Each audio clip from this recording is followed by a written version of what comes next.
হযরতে সুলাইমান আলাইহিস সালাম তিনি এক সময় ঘুমান্ত অবস্থায় ঘুম পাড়তেছেন। হযরতে সুলাইমান আলাইহিস সালাম তার বিছানায় ঘুমাচ্ছিলেন। হঠাৎ ঘুম থেকে চেতন পাইলেন, ঘুম থেকে জাগ্রত হইলেন।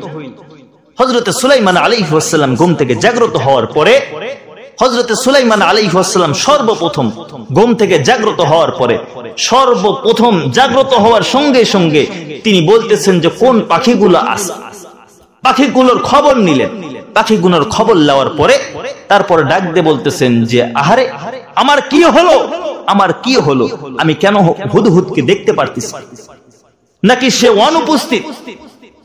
আল্লাহ পাক রব্বুল আলামিন এই কথাটাও কোরআনুল কারীমের ভিতরে বলেছেন, ওয়াতাফাক্কাদা الطير فقال ما لي لا أرى الهدهد أم كان من الغائبين।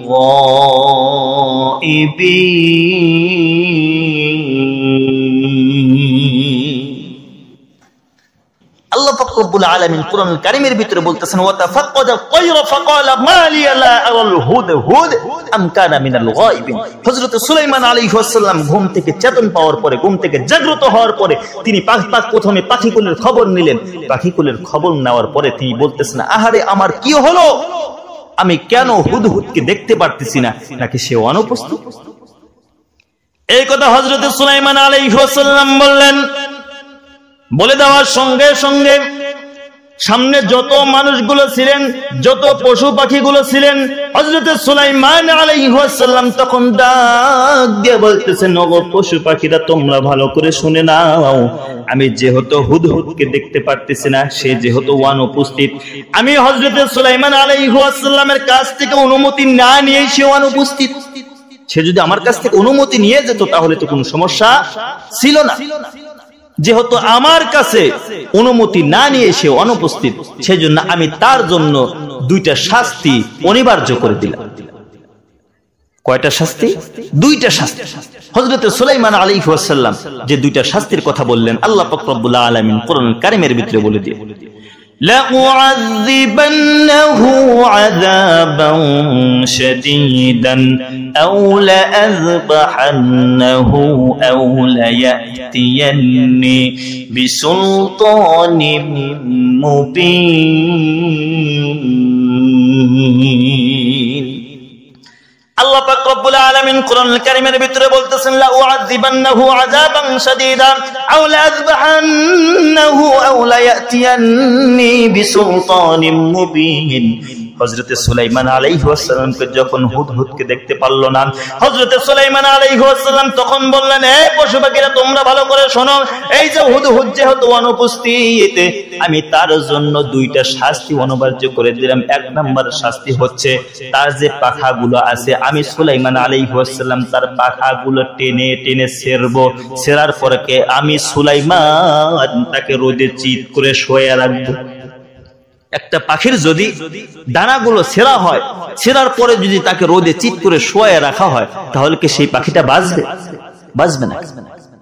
দ্বিতীয় নাম্বার শাস্তিটা হচ্ছে হযরত সুলাইমান আলাইহিস সালাম ডাক দিয়ে বলতেছেন ওগো পশু পাখিরা তোমরা ভালো করে শোনো, দ্বিতীয় নাম্বার শাস্তিটা হবে হচ্ছে আমি হয়তো তার পাখাগুলো টেনে টেনে ছেড়বো আর রোদে রাখবো, আর না হয় তাকে আমি জবাই করে ফেলবো। এটা বলার সঙ্গে সঙ্গে তিনি আবার ডাক দিয়ে বলতেছেন আমি যে তাকে শাস্তি দেব এটাই নয়, সে এখান থেকে যে চলে গিয়েছে, দূরে চলে গিয়েছেন, সে যদি উপযুক্ত কারণ বলতে পারে তাহলে আমি সুলাইমান আলাইহিস সালাম তাকে জবাই করব না, তার ডানাগুলো ছেড়ব না, আমি সুলাইমান আলাইহিস সালাম তাকে বেকসুর খালাস করে দেব। কারণ হযরত সুলাইমান আলাইহিস সালাম কোনো স্বৈরাচারী ছিল না। হযরত সুলাইমান আলাইহিস সালামকে আল্লাহ পাক রব্বুল আলামিন নবুয়ত দান করেছিলেন। হযরত সুলাইমান আলাইহিস সালাম কোন স্বৈরাচারী ছিল না, বিচার না করেই কোনো কথা বলতো না। বিচার না করে কি কোনো কথা বলা যাবে? কারণ এক দেশের একটা রাজা, একটা গল্প বল, এক দেশের একটা রাজার মেয়ে তিনি এলাকার ভিতরে প্রচার করে দিলেন যে আধ হাতের উপরে যে পশু পাখির কান থাকবে আধ হাতের উপরে, সেই পশু পাখির কান কেটে নেওয়া হবে। এই কথাটা এলাকার ভিতরে প্রচার হয়ে গেল। এলাকার ভিতরে প্রচার হয়ে যাওয়ার পরে যে ভেড়ার মতোই একটা জিনিস দেখা যায়, ওইগুলোর নাম কি জানো?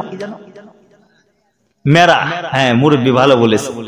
আমি হাদিসের ভিতরে এইভাবেই পড়েছিলাম মেরা, কিন্তু নামটা আমার মনে ছিল না। যাই হোক, মেরার কানটা কিন্তু ছোট্ট ছোট্ট কান।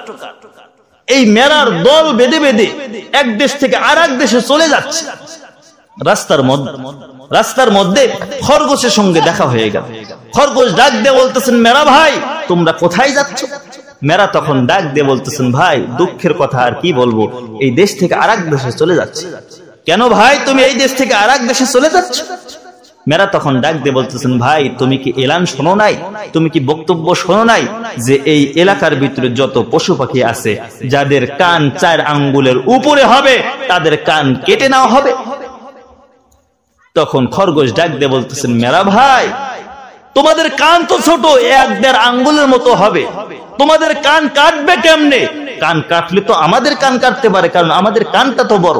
তখন মেরা ডাক দিয়ে বলতেছেন, ভাই দুঃখের কথা আর কি বলবো, এই রাজার মেয়ে যখন এলান করেছিল, এলান করার পরে একদল জল্লাদকে বাহির করে দিয়েছে। এই জল্লাদটা যেন তোর জল্লাদ না, এই জল্লাদটা যখন আসার পরে যে আমার কান মেপে মেপে কাটবে তা নয়, এই জল্লাদটা আসার পরে আগে কাটে পরে মাপে।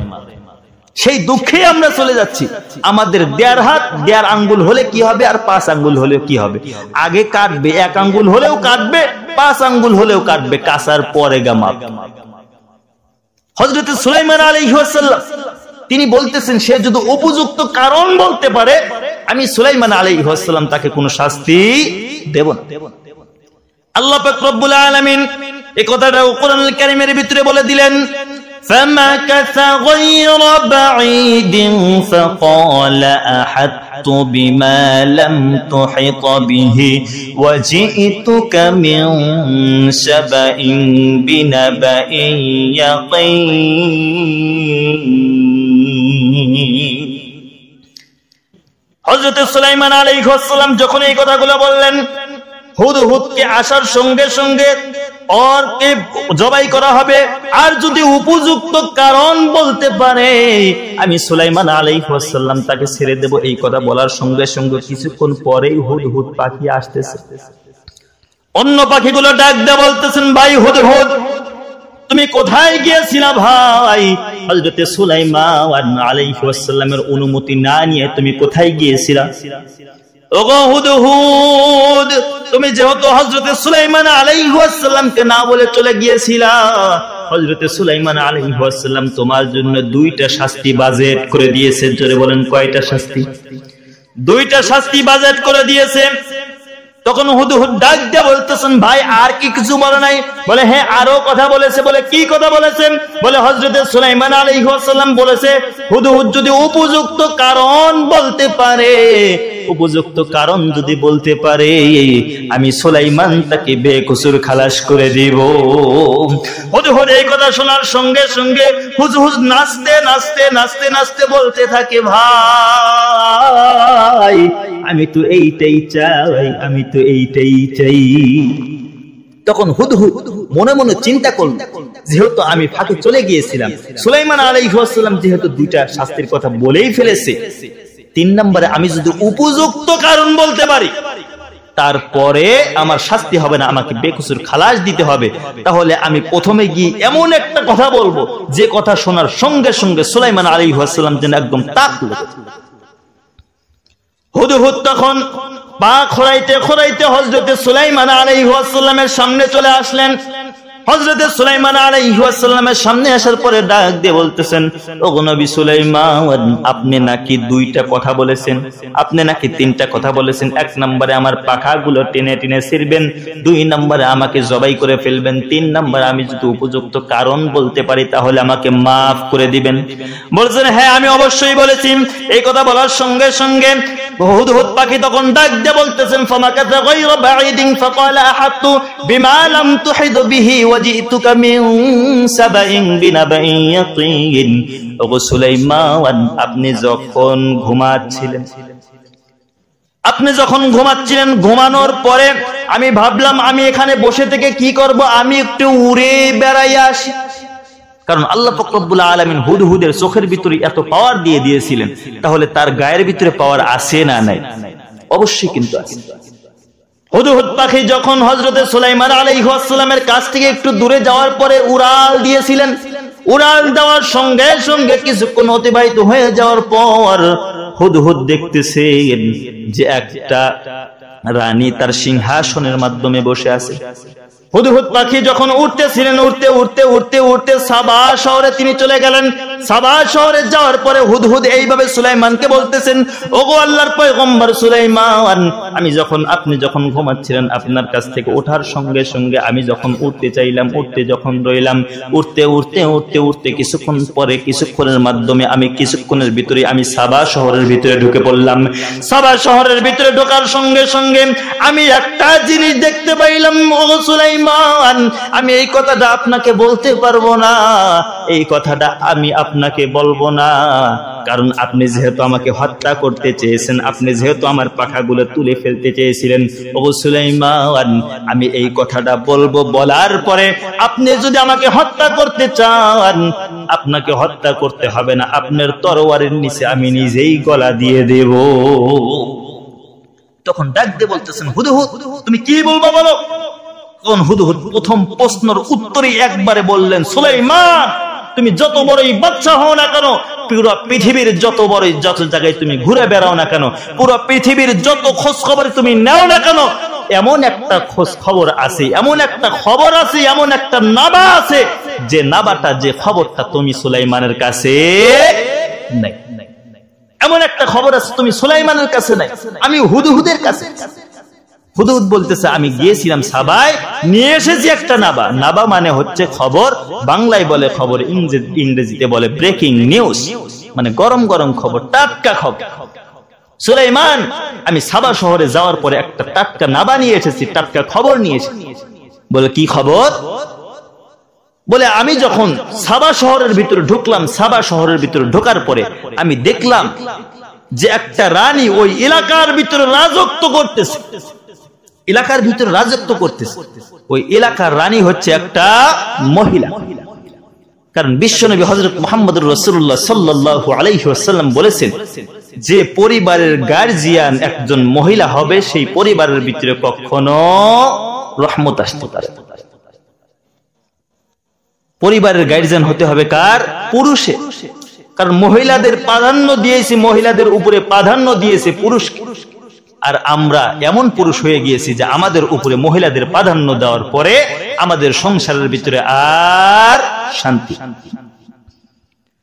হুদহুদ পাখি ডাক দিয়ে বলতেছেন, ওগো নবী সুলাইমান, আমি যদি সাবা শহরে ঢোকার পরে আমি যদি জানতাম, আমি যদি দেখতাম যে একজন রানী আছে, ওই রানীটা এলাকার ভিতরে রাজত্ব করে, আমি এটা দেখার পরেই আমি এটা কোনো খবর মনে করতাম না।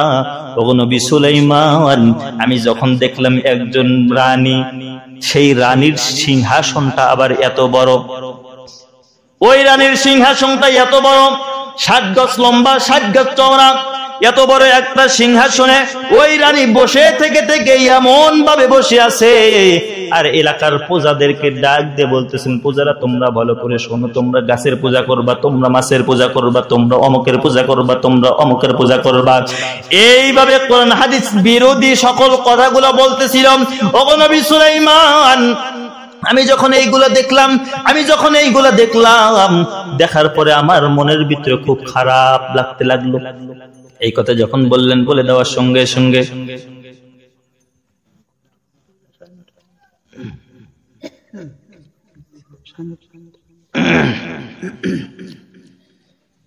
এই কথাগুলো বলতে লাগলেন। আমি যখন দেখলাম এই কথাগুলো বলতেছিল, আমার অন্তরের ভিতরে খুব খারাপ লেগেছে। হযরত সুলাইমান আলাইহিস সালামকে এই কথাগুলো বলতেছিলেন যে সে শিরক করতেছিল, বড় বড় শিরক করতেছিল। হযরত সুলাইমান আলাইহিস সালাম যখন এই কথাগুলো শুনলেন, শোনার পরে হুদহুদকে ডাক দিয়ে বলতেছেন যে ঠিক আছে, তুমি যে কথাগুলো বললা এই কথাটা আসলে সত্য কিনা মিথ্যা এটা যাচাই করতে হবে। হুদহুদ পাখি তখন ডাক দিয়ে বলতেছেন যে ঠিক আছে, আপনি কিভাবে যাচাই করবেন? হযরতে সুলাইমান আলাইহিস সালাম তখন ডাক দিয়ে বললেন যে আরে পাখি, আমি একটা চিঠি লিখে দেব, এই চিঠিটা তুমি রানী বিলকিসের কাছে নিয়ে যাইবা, এই চিঠিটা তার কাছে দিবা, তার কাছে দেওয়ার পরে তার কি মুভমেন্ট হয়, তার কি অবস্থা হয়, এইগুলা তুমি দেখার পরে আমি সুলাইমানকে তুমি জানাইবা। এই কথা যখন বললেন, বলে দেওয়ার সঙ্গে সঙ্গে হুদহুদকে ডাক দাও, বলা হলো হুদহুদ, এই যে দেখো আমি চিঠিটা লিখে দিয়েছি, এই যে দেখো আমি চিঠিটা লিখেছি, এই চিঠিটা নিয়ে যাও তুমি রানী বিলকিসের কাছে। আল্লাহ পাক রব্বুল আলামিন এই কথাগুলো কোরআন কারীমের ভিতরে বললেন, ওয়াজাদতুহা ওয়া কওমুহা ইয়াসজুদুনা লিশ-শামসি মিন দুনিল্লাহ।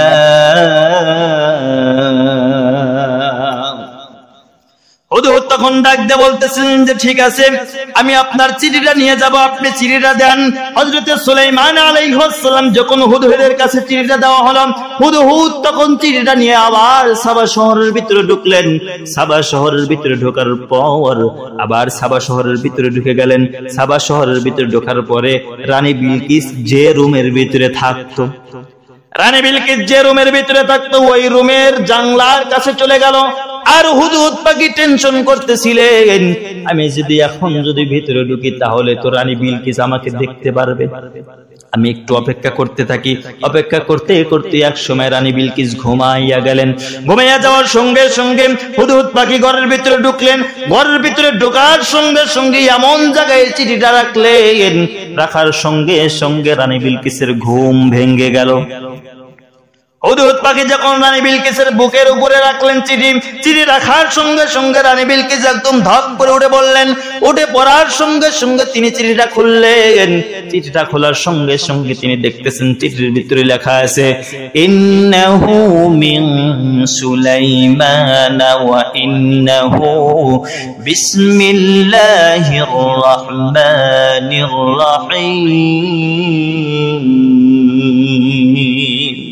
রানী বিলকিস যখন চিঠিটা খুললেন, খুলে দেওয়ার সঙ্গে সঙ্গে তিনি বললেন যে আরে এটা অবশ্যই ক্ষমতাধর একজন বাদশার কাজ। কারণ যে আমি রানী বিলকিস ঘুমিয়ে আছি, আমার ঘুমের অন্তর্মহলে আমার হাজার হাজার সৈন্য আছে, আমার হাজার হাজার পাহারাদার আছে।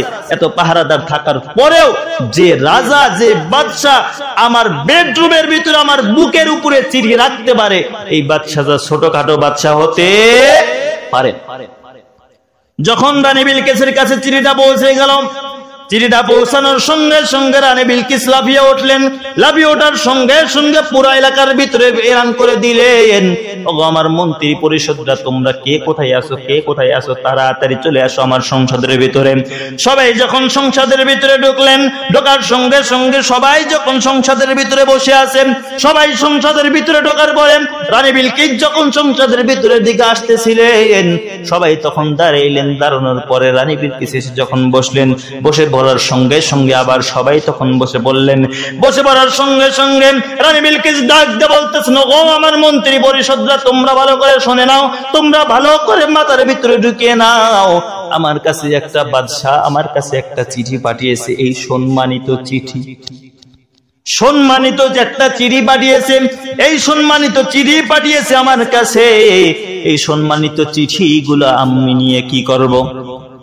এই কথাগুলো যখন বলতেছিলেন, এই কথা বলার পরে আল্লাহ পাক রব্বুল আলামিন কোরআনুল কারীমের ভিতরে বলে দিলেন, রানী বিলকিস যখন বললেন, ওগো আমার মন্ত্রী পরিষদরা, তোমরা ভালো করে শোনো, আমার কাছে একটা সম্মানিত চিঠি এসেছে। এই সম্মানিত চিঠির ভিতরে এইভাবে লেখা আছে, এইভাবে লেখা আছে, ইন্নাহু মিন সুলাইমান ওয়া ইন্নাহু বিসমিল্লাহির রহমানির রহিম। এটা লেখা আছে। তারপরে আমরা যাতে বিপদে পড়ে না যাই, ওই বাদশা এত বড় বাদশা হওয়ার পরে আমাদের কোনো বিপদে ফেলার নাই, আমাদের কাছে একটা সম্মানিত চিঠি পাঠিয়ে দিয়েছে। তাহলে আমরা এখন কি করব? আমরা এখন কি করব? হযরত রানী বিলকিস যখন এই কথা বললেন, কথাগুলো বলার সঙ্গে সঙ্গে, এই কথাগুলো যখন বললেন, কথাগুলো বলার সঙ্গে সঙ্গে মন্ত্রী পরিষদরা একদম ফুলে বোম হয়ে যাচ্ছে। কারণ আমাদের যে রানী, রানী আমাদেরকে জিজ্ঞাসা করেছে এখন আমরা কি করব। তখন মন্ত্রী পরিষদরা ডাক দিয়ে বলতেছে, রানী আমাদের সম্পদের অভাব নাই, আমাদের গলিরও অভাব নাই, আমাদের অস্ত্রের অভাব নাই, আমাদের ক্ষমতার অভাব নাই, আমাদের শক্তিশালীর কোন দিক দিয়ে আমরা কমতে নাই। এই কথাগুলো বললেন, এই কথাটাও আল্লাহ পাক রব্বুল আলামিন কোরআনুল কারীমের ভিতরে বলতেছেন, ক্বালাত ইয়া আইয়ুহাল মালাউ আফতুনি ফি আমরি মা কুনতা কাতিআতান আমরান হাত্তা তাশহাদুন। রানী বিলকিস ডাক দিয়ে বলতেছেন, ও আমার মন্ত্রী পরিষদরা, তোমরা আমাকে অভিমত দাও, অভিমত দাও। এই কথাগুলো যখন বলতেছিলেন, রাষ্ট্র ভিতরে যত মন্ত্রীরা ছিল তারা একদম ফুলে বোম হয়ে যাচ্ছিলেন। মন্ত্রীরা ডাক দিয়ে বলতেছেন, আমাদের রানী বিলকিস, আমাদের ক্ষমতার অভাব নাই, আমাদের ক্ষমতার কোনো অভাব নাই, আমাদের কোনো টেনশন নাই। আপনি একটা কাজ করেন, এই চিঠি যে দিয়েছে, এই চিঠির বদৌলতে, এই চিঠির বদলে তুমি আর একটা চিঠি লিখে পাঠিয়ে দাও। তখন রানী বিলকিস ডাক দিয়ে বলতেছেন, এই পাগলেরা, তোমরা কি বলো? কারণ তোমরা আমার বাবাকে বিপদে ফেলিয়েছিলা। আমার বাবাও ছিল তোমাদের এলাকার ভিতরের রাজা, আর আমি হয়েছি তার মেয়ে রানী। তোমরা একটা কথা বলেছিলে, আমার বাবা যখন কি কয়, আমার বাবার কাছে যখন চিঠি এসেছিল যুদ্ধ করার জন্য, তোমরা সকলে বলেছিলাম, হে রাজা মহাশয়, রাজা মহাশয়, আমরা যুদ্ধে যাওয়ার জন্য প্রস্তুত আছি, আমরা যুদ্ধে যাওয়ার জন্য প্রস্তুত আছি। কিন্তু যখন যুদ্ধ যখন বেজে গিয়েছিল, তোমাদের কাউকে পাওয়া যায় নাই। আমি রানী বিলকিস এই ভুলটা আর করতে চাই না, এই ভুলটা আর করতে চাই না। তখন মন্ত্রী পরিষদরা ডাক দিয়ে বলতেছেন, রানী বিলকিস, তাহলে আপনি কি করতে চান? তাহলে আপনি কি করতে চান? রানী বিলকিস তখন ডাক দিয়ে বলতেছিলেন, قالت إن الملوك إذا دخلوا قرية أفسدوها وجعلوا أعزة أهلها أذلة وكذلك يفعلون। রানী বিলকিস তখন ডাক দিয়ে বলতেছেন, ওগো আমার মন্ত্রী পরিষদরা, তোমরা ভালো করে শুনে নাও, তোমরা দুইটা টিম বানাও, দুইটা টিম বানাও, দুইটা টিম বানিয়ে আমি এই সুলাইমানের কাছে আমার দুইটা টিমকে পাঠিয়ে দেব। বলেন যে কেমনে তার কাছে টিম গুলো পাঠিয়ে দিবেন? বলতেছেন, তোমরা দুইটা টিম বানাও। টিমটা বানাইবো কেমনে? তখন রানী বিলকিস ডাক দিয়ে বলতেছেন, তোমরা একটা কাজ করো, যাদের দাড়ি মোছ জ্বালাই নাই এমন কিছু যুবককে তোমরা ধরে নিয়ে আসো। এমন 40 জন অথবা 60 জন যুবককে তোমরা ধরে নিয়ে আসো, আর ওই সম পরিমাণ বয়সের মেয়েগুলোকে তোমরা ধরে নিয়ে আসো। যখন মন্ত্রী পরিষদরা এই কাজগুলো করলেন, করার সঙ্গে সঙ্গে রানী বিলকিস তখন ডাক দিয়ে বলতেছেন, ওগো আমার মন্ত্রী পরিষদরা, তোমরা একটা কাজ করো, ছেলেদেরকে তোমরা মহিলার পোশাক পরিয়ে দাও, আর মহিলাদেরকে তোমরা ছেলের পোশাক পরিয়ে দাও। যখন পোশাকগুলো পরিয়ে দেওয়া হলো, বলতেছেন রানী বিলকিস, আর কি করব? বলতেছে, তোমরা একটা কাজ করো, এক দলের কাছে তোমরা 1000 স্বর্ণের ইট দিয়ে দাও। কয় হাজার স্বর্ণের ইট? 1000 স্বর্ণের ইট দিয়ে দাও। আর আরেক দলের কাছে কিছু টাকা অথবা কিছু স্বর্ণ গহনা পাঠিয়ে। কারণ রানী বিলকিস এত বড় বুদ্ধিমতী ছিলেন যে সে এই কাজগুলো করতেছিলেন, যুদ্ধেও জড়াবে না, তার কাছে আত্মসমর্পণ করবে না, তার কাছে তার সাথে সমঝোতা করতে চাচ্ছে। হযরত সুলাইমান আলাইহিস সালাম যখন হুদহুদ আবার চলে গেলেন, চলে যাওয়ার পরে হুদহুদ ডাক দিয়ে বলতেছেন, ওগো নবী সুলাইমান, আমি তো দেখে আসলাম এই ঘটনা, রানী বিলকিস আপনার কাছে দুইটা দল পাঠিয়ে দিয়েছে। এই কথা যখন বললেন, বলতেছেন দলগুলা কি কি নিয়ে আসতেছে। তখন হুদহুদ পাখি ডাক দিয়ে বলতেছেন, ওগো নবী সুলাইমান, ওই দলের ভিতরে একটা দল 500টা ইট অথবা 1000টা স্বর্ণের ইট আপনাকে উপঢৌকন দেওয়ার জন্য আনতেছে, আপনাকে উপহার দেওয়ার জন্য আনতেছেন। তখন হযরত সুলাইমান আলাইহিস সালাম তার এলাকার ভিতরে যত জিন, যত মানুষ, যত কিছু ছিল সবাইকে ডাক দিয়ে বলতেছেন, ওগো জিন জাতিরা, তোমরা ভালো করে শোনো, ওই যে রানী বিলকিস আমাকে উপঢৌকন, আমাকে উপহার দেওয়ার জন্য 1000 ইট নিয়ে আসতেছে। তার তোমরা একটা কাজ করো, আমার এলাকার ভিতরে, আমার রাজ্যের ভিতরে যত জায়গায় পাকা রাস্তা আছে, যত জায়গায় কাঁচা রাস্তা আছে, সোজা কথা যত জায়গায় রাস্তা আছে, তোমরা একটা কাজ করো, আমার এলাকার ভিতরে যত রাস্তা আছে সমস্ত রাস্তাগুলো তোমরা স্বর্ণ দ্বারা ঢালাই করে দাও। এলাকার ভিতরে যত রাস্তা আছে সমস্ত রাস্তা তোমরা স্বর্ণ দ্বারা ঢালাই করে দাও। হযরত সুলাইমান আলাইহিস সালাম বলে দেওয়ার সঙ্গে সঙ্গে পুরো রাস্তাগুলো স্বর্ণ দ্বারা ঢালাই করে দেওয়া হলো। রানী বিলকিসের দুইটা দল, দুইটা মহড়া চলে আসতেছে। আস্তে আস্তে যখন হযরত সুলাইমান আলাইহিস সালামের এলাকার ভিতরে পা দিবে ভাব পাও দিয়েই ফেললো। পাও দেওয়ার সঙ্গে সঙ্গে তারা খুব লজ্জিত হলো।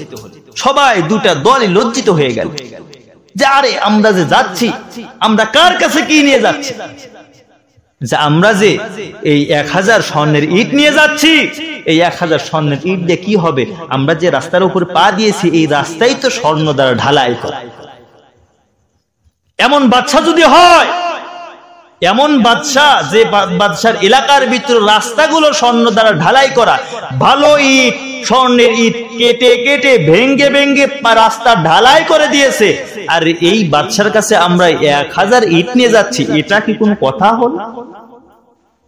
দলের ভিতরে কেউ কেউ লজ্জিত হলেন, আবার কেউ কেউ আগাইলা ভাব আছে, তারা বলতেছে এই পাগল, লজ্জিত হয়ে কোনো লাভ আছে নাকি? আমাদের রানী পাঠিয়ে দিয়েছে, আমাদেরকে যাইতেই হবে। তোমরা একটা কাজ করে এই রাস্তার দিকেই তাকাইবা না, তোমরা উপরের দিকে তাকিয়ে থাকো আর যাও।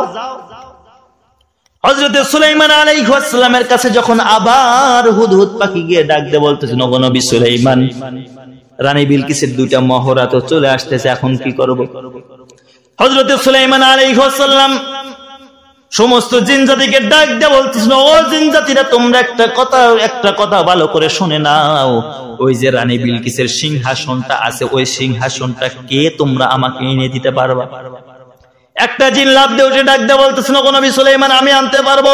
সুলাইমান তখন ডাক দিয়ে বলতেছেন, জিন তুমি কতক্ষণের ভিতরে আনতে পারবা? মনে করেন ওই জিন বলতেছে আমি 10 মিনিটের ভিতরে আনতে পারবো। সুলাইমান বলতেছে হবে।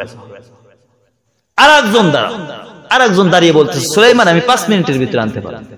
এইভাবে দাঁড়াইতে এক সময় সুলাইমান আলাইহিস সালাম বলতেছে, তোমরা কে কয় মিনিট আনতে পারবা এটা আমি জানি না, কিন্তু আমি এখন চোখ তুলবো আর চোখটা নামাইবো। একবার চোখ নামানোর সঙ্গে সঙ্গে আমি যেন দেখতে পারি যে রানী বিলকিসের সিংহাসনটা আমার সামনে হাজির হয়ে গেছে।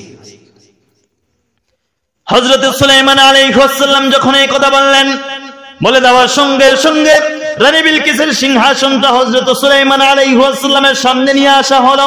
সামনে নিয়ে আসার পরে রানী বিলকিসের দুইটা দল যখন সুলাইমান আলাইহিস সালামের কাছে চলে আসার পরে হযরত সুলাইমান আলাইহিস সালামকে ডাক দিয়ে বলতেছেন, ওগো নবী সুলাইমান,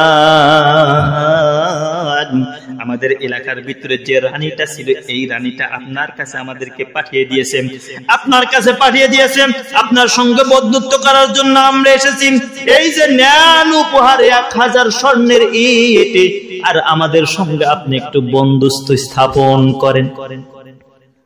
হযরত সুলাইমান আলাইহিস সালাম তখন ডাক দিয়ে বলতেছেন, ওগো রানী বিলকিসের লোকজন, তোমরা ভালো করে শোনো, তোমরা উপরের দিকে তাকিও না, তোমরা একটু নিচের দিকে তাকাও। তোমরা একটু নিচের দিকে তাকিয়ে দেখো, এই মাটি আমি হযরত সুলাইমান আলাইহিস সালাম সমস্ত এলাকার ভিতরে যত জায়গা আছে সমস্ত জায়গাগুলোকে আমি স্বর্ণ দ্বারা ঢালাই করে রেখেছি। আমি যেহেতু পুরা এলাকার ভিতরে স্বর্ণ দ্বারা ঢালাই করে রেখেছি, ওই যে রাস্তার পাশ দিয়ে দেখো কতগুলো খোয়া আমি এক জায়গায় করে রেখে দিয়েছি, এই খোয়াগুলো তোমরা নিয়ে যাও, তোমাদের 1000 ইট আমার দরকার নাই। তোমরা যে 1000 ইট নিয়ে এসেছো স্বর্ণের ইট, এর চাইতে বেশি সম্পদ আমার তো নষ্ট হয়ে পড়ে আছে, তোমরা চাইলে নিয়ে যাও। এই কথাগুলো বলার পরে সুলাইমান আলাইহিস সালামকে ডাক দিয়ে বলতেছেন, সুলাইমান ঠিক আছে, কিন্তু আপনাকে আবার আমাদের রানী আমাদের কাছে ইটও নিয়ে এসেছিলাম, আপনি যেহেতু নিলেন না ঠিক আছে, কিন্তু আমাদের রানী আপনাকে 2টা কাজ করতে বলেছেন। বলে কি কাজ? বলে এই যে আমরা 2টা দল এসেছি, এর ভিতরে আমরা সবাই পুরুষ সেজে আছি, আমাদের ভিতরে কে পুরুষ আর কে মহিলা এটা আপনি একটু যাচাই বাছাই করে দেন। আপনি যদি এটা যাচাই বাছাই করতে পারেন, তাহলে আপনি যা বলবেন আমরা তাই শুনবো, আপনার কাছে আমরা আত্মসমর্পণ করব। হযরত সুলাইমান আলাইহিস সালামকে যখন এই কথাটা বললেন, বলে দেওয়ার সঙ্গে সঙ্গে হযরত সুলাইমান আলাইহিস সালাম ডাক দিয়ে বলতেছেন, ঠিক আছে তোমরা রানী বিলকিসের লোকেরা, তোমরা ঠিক আছে, তোমরা একটা কাজ করো, তোমরা যেহেতু অন্য দেশ থেকে এসেছো, তোমরা আমার মেহমান, তোমরা একটা কাজ করো, ওই যে দেখো নদী দেখা যাচ্ছে, ওই নদীর ভিতরে তোমরা যাও, ওই নদীর ভিতরে যাওয়ার পরে তোমরা একটু হাত মুখ ধুয়ে তারপরে আসো, আমরা তোমাকে কিছু আপ্যায়ন করব, আপ্যায়ন করার পরে তোমাদের সঙ্গে কথা বলবো। এই কথা বলার সঙ্গে সঙ্গে যখন রানী বিলকিসের লোকজন চলে গেল, রানী বিলকিসের লোকজন যখন চলে গেল ওই যে নদীর ভিতরে যাওয়ার সঙ্গে সঙ্গে তিনারা যখন নদীর ভিতরে নামলেন, নদীর ভিতরে নামার সঙ্গে সঙ্গে মহিলাদের আর পুরুষদের স্বভাব ভিন্ন আছে না নাই? অবশ্যই কিন্তু আছে। কারণ মহিলাদের হাত ধোয়ার সাইজ একরকম, পা ধোয়ার সাইজ একরকম, আর পুরুষদের আর এক রকম। যখন হযরত সুলাইমান আলাইহিস সালামকে যখন এই প্রশ্নটা করেছিলেন, প্রশ্নটা করার সঙ্গে সঙ্গে হযরত সুলাইমান তখন তাদেরকে নদীর ভিতরে নামিয়ে দিলেন। নদীর ভিতরে নামানোর সঙ্গে সঙ্গে হযরত সুলাইমান আলাইহিস সালাম ডাক দিয়ে বলতেছেন, ওগো রানী বিলকিসের লোকজন, তুমি মহিলা তুমি এই দিকে যাও, তুমি পুরুষ তুমি এই দিকে যাও। রানী বিলকিসের লোকজনরা একদম তাজ্জব হয়ে গেলেন। তাজ্জব হয়ে যাওয়ার পরে হযরত সুলাইমান আলাইহিস সালামকে ডাক দিয়ে বলতেছেন, ওগো নবী সুলাইমান, আমরা কেমনে পুরুষ আর কেমনে মহিলা তুমি আপনি কেমনে জানতে পারলেন, কেমনে বুঝতে পারলেন? হযরত সুলাইমান আলাইহিস সালাম তখন ডাক দিয়ে বলতেছেন, ওগো রানী বিলকিসের লোকেরা, তোমরা ভালো করে শোনো, তোমরা যারা মহিলা আছো, তোমরা মাটির পানির ভিতরে যখন নামলা, পানির ভিতরে নামার সঙ্গে সঙ্গে তোমরা উপরের দিক কি কাপড় টেনে তুলেছিলা? কারণ মহিলাদের স্বভাব হচ্ছে পানিতে নামার সঙ্গে সঙ্গে কাপড় উপরের দিকে টেনে টেনে তোলে, আর মহিলাদের কি ছেলেদের স্বভাব হচ্ছে উপর দিক থেকে খোলে। তোমরা যারা উপরের দিক থেকে খুলেছো তারা হলো পুরুষ, আর তোমরা যারা নিচ দিক থেকে তুলেছো তারা হলো মহিলা। এই কথা বলে দেওয়ার সঙ্গে সঙ্গে ওই লোকজন চলে গেল রানী বিলকিসের কাছে। রানী বিলকিসের কাছে যাওয়ার পরে ডাক দিয়ে বলতেছেন, ওগো রানী বিলকিস, আপনি যার কাছে পাঠাইছিলেন 1000 স্বর্ণের ইট নিয়ে আপনি আমাদেরকে পাঠাইছিলেন, ওগো রানী বিলকিস আপনি ভালো করে শুনেন, আমরা যখন তার এলাকার ভিতরে পা রাখলাম, তার এলাকার ভিতরে পা রাখার সঙ্গে সঙ্গে আমরা রাস্তাগুলো দেখলাম যে ওই যে হযরত সুলাইমান আলাইহিস সালাম তার এলাকার ভিতরে যত রাস্তা আছে সকল রাস্তাগুলো স্বর্ণ দ্বারা ঢালাই করা। আর আমরা যে 1000 স্বর্ণের ইট নিয়ে গিয়েছি, এর চাইতে বেশি শত শত বেশি ইট গুলো রাস্তার বাতা দিয়ে পড়ে আছে। আর এই উপহার নিয়ে আমরা তার কাছে গিয়েছি, সে তো উপহার নেয়ই নেই, আবার উত্তরে সে বলেছে যে আমার এলাকার ভিতরে যত ইট পাটকল পড়ে আছে স্বর্ণের, তোমরা এগুলো নিয়ে যাও। তাহলে আল্লাহ পাক রব্বুল আলামিন বলতেছেন, বান্দারে আমি আল্লাহ পাক রব্বুল আলামিন তোমাদেরকে মুসলমান হিসেবে বানাইছি, দুনিয়ার ভিতরে তোমাদেরকে মার খাওয়ার জন্য মুসলমান বানাইনি। আমরা যেদিন বলেছিলাম আসলামতু লিরাব্বিল আলামিন, ও আল্লাহ আপনার কাছে আমরা আত্মসমর্পণ করলাম, আমি আপনার কাছে আত্মসমর্পণ করলাম, সেদিন আল্লাহ পাক রব্বুল আলামিন তখন ডাক দিয়ে বলতেছেন, ফেরেশতারা তোমরা ভালো করে শোনো, বিশ্বনবী হাদিসের ভিতরে বলেছেন যে যেই দিন কোনো বান্দা যদি বলে আসলামতু লিরাব্বিল আলামিন, আল্লাহ আপনার কাছে আমরা আত্মসমর্পণ করলাম, সেই দিন থেকে সেই ব্যক্তির পারিবারিক নীতি, ব্যক্তি নীতি, যত রাজনীতি কোন যত নীতি কোন না কেন, সেই কোন নীতি আর নিজের মন গড়া মতো হবে না। সেজন্যই আল্লাহ পাক রব্বুল আলামিন ডাক দিয়ে বলতেছেন, বান্দারে ইয়া আইয়ুহাল্লাযীনা আমানুত্তাকুল্লাহা হাক্কা তুকাতিহি ওয়া লা তামুতুন্না ইল্লা ওয়া আনতুম মুসলিমুন।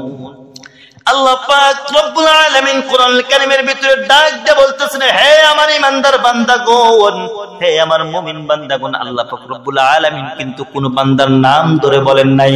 আল্লাহ পাক রব্বুল আলামিন বলতেছেন, ইয়া আইয়ুহাল্লাযীনা আমানু, হে ঈমানদার বান্দাগণ, হে মুমিন বান্দাগণ, ইত্তাকুল্লাহ, আমি আল্লাহ পাক রব্বুল আলামিনকে ভয় করো, ইত্তাকুল্লাহা হাক্কা তুকাতিহি, তোমরা আমি আল্লাহ পাক রব্বুল আলামিনকে ভয় করো। কেমন ভয় করা? ভয় করার মতো ভয় করো। ইল্লা ওয়া আনতুম মুসলিমুন, মুসলমান না হয়ে তোমরা মৃত্যুবরণ করো না। কারণ মুসলমান না হয়ে যদি তোমরা মৃত্যুবরণ করো, মৃত্যুবরণ করার সঙ্গে সঙ্গে তোমরা যখন কবরের ভিতরে আসবা, কবরের ভিতরে আসার সঙ্গে সঙ্গে আমি আল্লাহ পাক রব্বুল আলামিন যে ফেরেশতাগুলোকে পাঠাইবো, ফেরেশতাগুলো যখন তোমাদের কবরের ভিতরে যাইবে, কবরের ভিতরে যাওয়ার পরে ফেরেশতাগুলো যখন তোমাদেরকে ডাকতে বলবেন, মান রব্বুকা মান দীনুকা ওয়া মান নাবিয়ুকা, তোমাদের রবকে, তোমাদের দিনকে, তোমাদের নবীকে, আমরা তখন ডাক দিয়ে বলতে থাকবো লা আদরি লা আদরি লা আদরি, আমরা তো কিছুই জানি না, আমরা তো কিছুই জানি না। আমরা দুনিয়ার ভিতরে তো এই কবরের 3টা প্রশ্ন দুনিয়ার ভিতর থেকে মুখস্থ করে এসেছিলাম, শিখে এসেছিলাম, কিন্তু ও ফেরেশতা আমরা তো কিছুই বলতে পারতেছি না, আমরা তো কিছুই বলতে পারতেছি না, আমি তো কিছুই বলতে পারতেছি না। আল্লাহ পাক রব্বুল আলামিন তখন ডাক দিয়ে বলতে থাকবেন, বান্দারে তোমরা আমি আল্লাহ পাক রব্বুল আলামিন তোমাদেরকে দুনিয়ার ভিতরে বলেছিলাম ফামাই ইয়ামাল মিসকালা যাররাতিন খায়রান ইয়ারা ওয়া মান ইয়ামাল মিসকালা যাররাতিন শাররান ইয়ারা। আল্লাহ পাক রব্বুল আলামিন কোরআনুল কারীমের ভিতরে বলতেছেন, বান্দারে আমি আল্লাহ পাক রব্বুল আলামিন তোমাদেরকে দুনিয়ার ভিতরে পাঠাইছি, আবার তোমাদের মৃত্যু দান করব। মৃত্যু হওয়ার পরে তোমরা আবার কবরের ভিতরে চলে আসবা। কবরের ভিতরে আসার পরে আমি আল্লাহ পাক রব্বুল আলামিনকে তোমাদেরকে দুনিয়ার ভিতরে বলেছিলাম ফামাইয়া আমাল মিসকাল। এ ভাই আল্লাহ দয়া করে চুপ করে থাকেন তো ভাই, ধীরে কথা বল।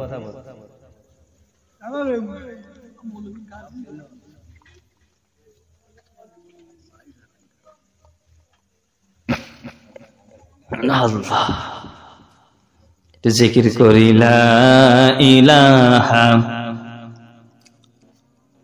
সুবহানাল্লাহ ওয়াল হামদুলিল্লাহ লা ইলাহা লা ইলাহা লা ইলাহা ইল্লাল্লাহু মুহাম্মাদুর রাসূলুল্লাহ। শুকরিয়া বলি সাল্লাল্লাহু আলাইহি ওয়াসাল্লাম। আল্লাহ পাক রব্বুল আলামিন ডাক দিয়ে বলতেছেন, বান্দা আমি আল্লাহ পাক রব্বুল আলামিন তোমাদেরকে আদর করে, মায়া করে, মোহাব্বত করে দুনিয়ার ভিতরে পাঠাইছি। দুনিয়ার ভিতরে পাঠানোর পরে আমি আল্লাহ পাক রব্বুল আলামিন তোমাদেরকে কি জন্য পাঠাইছি তোমরা কি জানো? আমি আল্লাহ পাক রব্বুল আলামিন তোমাদেরকে পাঠাইছি দুনিয়ার ভিতরে ইবাদত আর বندگی করার জন্য। কথা বলুন ঠিক কিনা? কারণ আমরা যারা দুনিয়ার ভিতরে আছি, দুনিয়ার ভিতরে থাকার পরে আমরা যদি আল্লাহ পাক রব্বুল আলামিনের কাছে প্রশ্ন করি, আল্লাহ আপনি আসমান বানাইছেন কি জন্য? আল্লাহ পাক রব্বুল আলামিন জবাবে বলে দিবেন, বান্দারে আমি আল্লাহ পাক রব্বুল আলামিন আসমান বানাইছি তোমাদের গোলামি করার জন্য। আমরা যদি আল্লাহ পাক রব্বুল আলামিনের কাছে প্রশ্ন করি, আল্লাহ আপনি জমিন বানাইছেন কি জন্য? আল্লাহ পাক রব্বুল আলামিন তখন ডাক দিয়ে বলবেন, বান্দারে আমি আল্লাহ পাক রব্বুল আলামিন জমিন বানাইছি তোমাদের গোলামি করার জন্য। আমরা যদি প্রশ্ন করি, আল্লাহ আপনি এই পুরো পৃথিবীর ভিতরে এত মাখলুকাত বানাইছেন কি জন্য? আল্লাহ পাক রব্বুল আলামিন তখন ডাক দিয়ে বলতে থাকেন, বান্দারে পুরো পৃথিবীর ভিতরে যত মাখলুকাত বানাইছি আমি আল্লাহ পাক রব্বুল আলামিন আমার গোলামি করার জন্য বানাই নাই, তোমাদের গোলামি করার জন্য বানাইছি। আমরা যদি ডাক দিয়ে বলতে থাকি, আল্লাহ তাহলে আপনি আল্লাহ আমাদেরকে কি জন্য বানাইলেন? আল্লাহ পাক রব্বুল আলামিন তখন ডাক দিয়ে বলতেছেন, বান্দারে আমি আল্লাহ পাক রব্বুল আলামিন তোমাদেরকে বানাইছি স্বয়ং আমি আল্লাহ পাক রব্বুল আলামিনের গোলামি করার জন্য।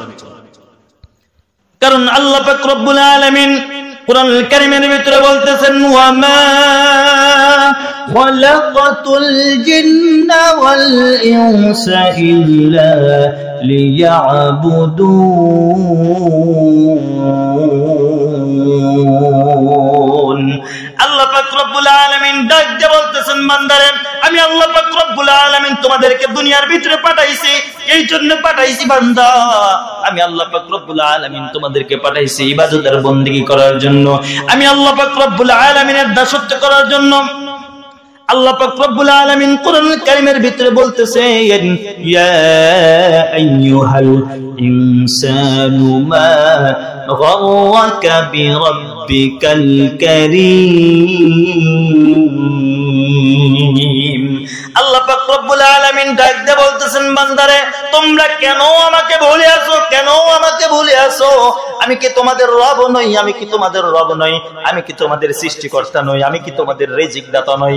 আমি কি তোমাদের পালনকর্তা নই?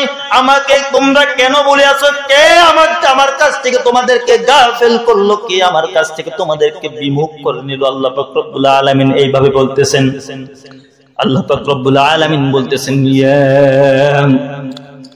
আইয়ুহান নাসু উবুদু রাব্বাকুমুল্লাযী খালাকাকুম ওয়াল্লাযীনা মিন ক্বাবলিকুম লাআল্লাকুম তাত্তাকুন। আল্লাহ পাক রব্বুল আলামিন ডাক দিয়ে বলতেছেন ইয়া আইয়ুহান নাসু উবুদু রাব্বাকুমুল্লাযী খালাকাকুম, হে আমার বান্দারা তোমরা ভালো করে শোনো, উবুদু রাব্বাকুমুল্লাযী, আমি কি তোমাদের রব নই? খালাকাকুম ওয়াল্লাযীনা মিন ক্বাবলিকুম, আমি কি তোমাদের পালনকর্তা নই? আমি কি তোমাদের রিজিক দাতা নই? আমরা তখন আল্লাহ পাক রব্বুল আলামিন এই কথাগুলো বললেন। আল্লাহ পাক রব্বুল আলামিন আমাদেরকে ইবাদত বندگی করার জন্য পাঠাইছেন। বন্ধুরে, আমাদেরকে ইবাদত বندگی করার জন্য পাঠানোর পরে আমরা তো কোনো ভালো ইবাদত বندگی করতে পারি না। আমরা তো হাজার হাজার গুনার কাজগুলো করে ফেলতেছি, আমরা তো হাজার হাজার গুনার কাজ করে ফেলতেছি। আল্লাহ পাক রব্বুল আলামিন